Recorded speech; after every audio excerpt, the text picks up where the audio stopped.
bastante simples. O União de Santiago cria 4 ocasiões claras de gol, 5, digamos, entre elas um penalti. Não concretizámos nenhuma e os pescadores da Costa da Caparica foram 2 vezes à baliza, uma delas livre direto na primeira parte.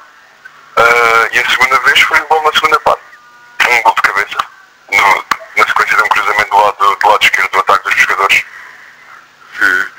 Portanto, um penalti falhado naturalmente tem sempre influência, não é, no resultado. Sim, o penalti falhado, mandamos uma bola à trave e falhámos mais 2 ou 3 ocasiões de gol claras na cara do guarda-redes. O guarda-redes dos pescadores da Caparica também, digamos, na minha opinião, o homem do jogo. Defendeu tudo o que havia para defender, mais do que aquilo que ele defendeu não dava. Exato. Portanto, o Ricardo Correia orientou a equipa hoje, mas não é um dado certo ainda que continue como treinador do Santiago até ao fim da época.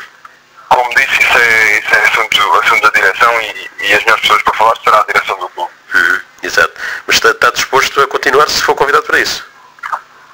A direção é que irá falar sobre isso.